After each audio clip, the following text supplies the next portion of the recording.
Nah, man. Welcome to chess, ladies and gentlemen. I appreciate you guys stopping by, taking a look at my video real quick. As you guys know, we have the Crypto Cup Prelims, I believe it's called, FTX Crypto Cup Prelims, rolling as we speak. Today is day 1, so we'll hopefully have a good 8 to 10 days of chess ahead. So we'll see what's cracking. But like I said, I appreciate you guys stopping by, taking a look at my video real quick. For all of my people from the Philippines, magandang umaga, magandang hapon. If it's afternoon to you, I'm Sao Tayo. It's 3:39 in the morning, so I think maybe at least a couple of y'all might be up getting some breakfast.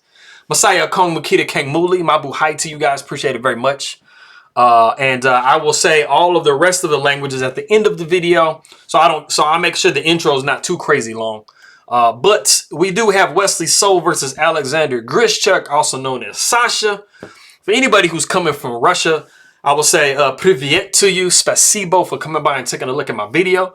And if you guys are ready to go, like I'm ready to go, let's take a look, see what we have for the game. All right, cool. So we got D4, D5. We got C4, E6. Knight comes to C3. We have C5. So we have the Tarrasch defense. It is a little bit lesser played, to be honest. It is a sideline. It's not usually something that you see in very high level play because it is just a little dubious for black to play. A lot of the times you'll see like a C6 going on, or even at this point you'll see more of a knight to F3, you know, allowing like a Bogo Indian type situation, stuff like that. Like I said, C5 is not the most commonly played move at the highest level. But it's, I mean, you could kind of use it to surprise some folks every now and then, you know, just kind of test somebody's theoretical knowledge. So we got pawn takes D5, then we have pawn takes D4 is actually the Shara gambit of the Tarrasch defense. Basically, the point of it is coming right up. After queen takes D4, you have knight to C6. You know, it's attacking this queen, getting a little tempo on it. But it does give up a pawn. So we see queen to D1, pawn takes D5, we got queen takes D5. So usually a lot of the times when you have a gambit situation and you're giving up a pawn, you're doing so because you want to have very, very active play. So you guys know like the Latvian gambit, the Smith-Morra gambit, pretty much any gambit, you know, is going to be giving up a pawn, but usually you have a very strong attack that could come, you know, about from it. The only thing is, if you run up against somebody who is very knowledgeable on the theory, a lot of gambits are dubious. They're not the greatest to play. They're kind of like a little surprise weapon, maybe to throw somebody off. But if you run into somebody who knows the gambit, they can usually refute it pretty well. So we'll see how Wesley So handles it for this game. So we got bishop to D6. We got bishop to G5, knight G to E7. We got queen down to D2 because, you know, of course, the knight was attacking the queen here. So we got H6. And, you know, you have a couple different ways you can deal with this. You can either just take here, which we don't see in the game, or you can castle queenside, which we have seen before. Or you can do what Wesley So did, which was the novelty, and go rook to D1. Pretty much the same idea, you know, as castling queenside, you know. So we got pawn takes G5, of course, queen takes D6. We got queen to B6, you know, trying to throw a little attack on this pawn over here. So we got queen coming back to A3. We're also maintaining, you know, our diagonal here on the king side for that queen. So we got castles by white. We have E3. You know, this is a pretty nice move. You know, you guys that watch my stuff should know. You know, we are looking to try to restrict the movement. So it's twofold. The first thing is you're trying to make sure that you're restricting the knight's movement because as you can see, black is very active and they are castled. So they are doing a little bit better. So you can imagine they're a little bit further ahead than white is development and king safety wise. You're also like kind of opening up this bishop to come out to somewhere. So we got knight to B4, trying to make that impossible because as you guys can see, this king and queen are on a perfectly forkable square on C2. So we have to defend against that. So we got queen to A4. Bishop comes to F5. And so we see E4. But what you guys are noticing is black is completely developed. So like I said before, even though a lot of the gambits aren't so sound, they do give the person that's employing the gambit, you know, a lot faster development a lot of the time. So that's part of the allure of a gambit. So we got bishop back to e6. We got a3. Knight comes to a2. We got knight taking on a2. Bishop taking on a2. And we have queen to b5. White would love to trade queens. As I'm always telling you guys that when you are up material, trades usually do favor you. So, you know, white really wants to get rid of the queen. Also, you get rid of a lot of tactics when you get rid of the queen. So at the end of the day, it's going to allow you to get castled and get into king safety. I mean, you probably see bishop here, knight here. You got castles coming if you are able to trade queens. Well, of course, if you do trade queens here, the bishop just automatically comes out. And all you have to do is worry about the knight and getting castled. So you're good to go. So black doesn't want to do that. So we see queen to e6. We have bishop to d3. And we have the rook f to d8 in the game. And something that actually Alexander Grischuk actually had, which was a little bit more aggressive in the position, is knight to g6. And, you know, like I said, just taking full advantage of the fact that white is not castled. This pawn is weak. This bishop is somewhat weak. This is a weak square. So the knight here is planting. You know, you're probably going to have to play something like knight to e2. If the rook comes to, rook a comes to d8. You got queen takes g5, knight to e5, you got queen down to e3, you got bishop to c4. And if you do happen to take on c4, you got knight taking c4. And as you guys can see, black is making it very, very hard for white to castle. You have this pawn is hit, the queen is hit, this pawn is going to be possibly hanging. So it's not looking the greatest for white. So even if you were to, after knight to g6, like kind of, you know, defend with g3, you're going to be seeing bishop to b3, rook comes to d2, knight to e5. Yeah, as you can see, you know, black is doing everything possible to try to keep white from castling and getting into safety. So you still have to worry about getting this knight developed and getting castled. And these rooks are going to be coming on these files. So it's making it very, very hard for white. So we did see rook f to d8. And this kind of actually lets white off the hook a little bit. They are going to start to get a little bit of an advantage here. The knight comes to e2. We got knight to c6. And then we have castles by white. And as you can see, pretty much all of white's problems are solved. They are developed and they are up, you know, they are up an entire pawn. So they're good to go. So knight comes to e5. We got knight down to c1. Knight takes d3. Knight takes a2. We got a6 trying to knock off the protection or the attack of this knight. We got queen taking b7. We got knight to f4. Knight comes to c3. We got rook d to b8. We got queen over to d7. The rook takes on b2, queen takes e6, pawn takes e6, and then we have g3. It's starting to get in this position where white is starting to get a nice advantage because they are just simply up a pawn. Not only that, but the fact that they do have a healthier pawn structure than black because we do have these double pawns here and then an isolated pawn here and an isolated pawn here. So for all intents and purposes, white is doing a little bit better than black is. So the knight comes to g6. We got rook to d6. So, you know, white is looking to start trying to attack, you know, any of black's weaknesses here. So we got king to f7 defending the pawn. We got rook to d7. King comes to f6. We got rook to c7, just making sure that we protect that knight. Also having some ideas that you'll see in a second. The rook coming to d8. We have rook to c6. We have the threat of check here. You know, it's going to be some situations like that. So we got king coming up to f7. We got rook to c7 with check. King comes to f6. We see rook back down to c6. King comes back to f7. And we're having to be careful because we don't want to, you know, just, you know, repeat the position. So we got knight over to a4. Rook comes to e2. We have knight to c5. The knight comes to e5. And then we have rook takes a6. We got knight to f3 with check. So it's actually starting, even though it's crazy because black is down considerably, but it kind of looks a little scary for white though, and you'll see it'll look even more scary in a second. So the king comes to g2. We got g4.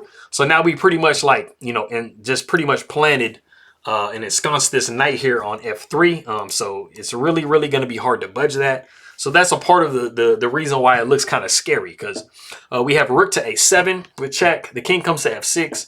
We got rook to a6, you know, just throwing a little attack on this pawn here. We got rook d to d2. So like I said, man, it's looking kind of crazy. You're like, wait a minute. Like, this is looking kind of bad, man, because these two rooks are on the 7th. The knight is just pretty much just like forever living on f3. So it's looking pretty good for black, though, even though it's crazy. But white is almost 2 pawns worth of an advantage in this position. As crazy as it sounds. The knight takes on e6. We got king to f7. The knight down to f4. We got rook taking e4. So like I said, it really does kind of look like like black is just coming back. They're like, man, okay, they're only down a pawn. You know, they got this crazy. I mean, I don't know anybody, any human being that's gonna not think this is scary. I'm looking at it and it looks kind of scary. Anytime you have a knight and some rooks around your king and you're kind of in a box, you could get mated. So I mean, it's kind of scary. So we got h3, knight comes to e1. We actually have this point in the game here that there were definitely some better options to play than what was actually played in the game. But like I said, like no matter if you're you, me, whoever, you know, Wesley saw all these top players and stuff like that. You know, I think, like I said, anybody would look at this situation and say, man, this is scary, dude. Like I got these rooks right by me. I got this knight right by me. So I think the fact that he doesn't make like the most accurate move is pretty understandable. You know, and so we see rook taking e1. So we're actually giving up the exchange in the position because I feel like Wesley felt like the pressure was so intense that he had to, something had to give. And it's very possible that this type of a situation would have ended up with, you know, him getting mated. So, I mean, you definitely don't want to get mated. That's the last thing. So, but if we do back up here in this position, instead of giving the rook up, it was actually possible just to go king h1. Something that you, so any of these king moves were possible. So you had king over to h2, you had king down to g1, you had king to h1. The only thing is these two squares did allow this knight to come back with check. So you kind of want to avoid that. So that's why king to h1 just makes more sense. But if we just kind of run through a variation real quick, knight would come back to f3 possibly. The pawn would take on g4. We got g5 kicking the knight away. The rook would come to a7 with check. We got king to f6, knight to h5 with check, king to e6. Rook to a6 with check, the king coming to e7, and then we would see rook to b1. And you don't have to worry about checkmates because this knight is not held by a pawn. It's not anchored by a pawn. If this pawn was here, like if we move this pawn here like this, then that knight would be, you'd be in some trouble because you're going to be getting mated pretty soon. So we don't want that. But if we did move this rook off of this rank and the rook checks, we can move up and we actually are attacking this knight. So that is the major difference. But it would have taken a lot of calculation to do that. And, you know, the players don't really have that much time in these games to really be calculating that. So he went ahead and just said, hey, I'm going to go ahead and give the rook up on e1. So the rook took on e1. We got pawn takes g4, rook over to a2. We got g5. Now, what was actually possible for black was either rook e5 or just to play, you know, g5 themselves, you know, kicking this knight away. Rook to a2 actually gave white the ability to play their own pawn to g5, so basically preventing g5 from coming. So we got king to f8, we got g6, rook comes to e8 with check, or no, I'm sorry, rook comes to e8, not check. The knight comes to e6 with check.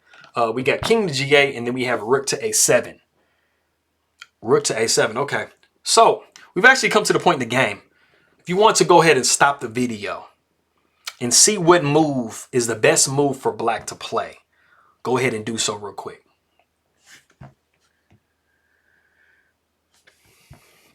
Okay, cool. So if you said rook takes e6, I'm sad. I'm sad because that's mate. Because the rook is going to come here. And as you can see, the king doesn't have any escape squares to go to. So the rook is going to have to cover. And it's almost like a back rank mate issue. So, like, it wasn't a free knight. So when you see a hanging piece, sometimes it is just hanging. It's just there. But be very careful. Like, do a little bit of calculation and think like, man, is there a risk to taking this piece? Because sometimes there is. Taking that rook, taking that knight was like death. So hopefully nobody chose that. But the best possible was actually king to h8. You know, like I said, I mean, there's that mating threat. So you have to like step aside. Also, there was a check situation going on. And then you start getting these pawns rolling and it's not looking good. So you have to sidestep that. And of course, if the rake takes here, you're going to be taking here. And then you can throw it in on the side, but you've just won an entire piece. So that's not where we want to be. So the king came to h8. We see knight to d4. We got rook to f8. We got knight over to f5. Keeping that same checkmate situation in mind, we have rook to b2. We got g4. Rook comes to g8. We see rook to e7. Rook to b6. We got rook down to e1. And you want to be very careful in this position as black because you don't want to just go and pull a yes or want to start pawn grubbing. because you're going to be getting checked on h1. And as you can see, the king has nowhere to go. So you have to block with the rook. After rook, knight takes, pawn takes, rook takes, you're just down an impossible amount of material. And after this check, you're going to be coming down here and you're going to be behind this pawn, and this pawn is going to go score a touchdown, and that's going to be the end of the Super Bowl. So the rook comes down to e1. We got rook g to b8, being very careful not to mate yourself. The rook comes to h1. We got king to g8, and then we have rook to d1. It's kind of unfortunate in that position because the computer was like screaming for a move to get played. So it's actually just looking like pretty a drawn position at this point now. So we see king to f8, we see rook back to h1, and then we see king to g8. And Wesley So has another chance to play this move. And he does find this move, which is knight to e7 with check. And it forces the king to only one square, king to f8. The reason why this was so incredibly crazy is the fact that now you can play knight to d5, and you are attacking this rook, but more importantly, you are threatening checkmate in one on this back rank here, because this square is now taken up by this knight. So you can't save the rook. So if you would just like to play, let's say you're like, hey, I'm going to just maintain the rooks and I'm going to move them, you would actually be getting mated. So you really have to give up. You really have to give up this this rook and flee over here. That's the only thing you can do. But then after the knight takes and the rook takes, this is a completely one type of a game. It is actually in this position after knight to d5 that Alexander Grischuk does resign the game because of what I just showed you. You're going to be getting mated, or you're going to have to give up your rook, and 4 pawns to 1 in a rook in game. It doesn't matter probably who you are, you can win that. I have faith in you that you can win that. So appreciate everybody very much. So all my other people in the Philippines, I will say maanyong buntag, nainbag na bigat, basantos yakabwasan, mayad na agahan, buenos dias for my people that speak Shabakano. And there was another one I haven't gotten to memorize it, marhe na aga. Anybody that speaks Bicol, if you're watching my video, let me know how you sound that out, because it looks like marhe na agaha or marhe na aga. So let me know if I'm saying that right, or if it's maybe marhe na a. Maybe it's that, because I know a lot of the times the G is silent in Tagalog or any of the other Philippines languages. But I appreciate you guys very much, and I'll see you guys next time.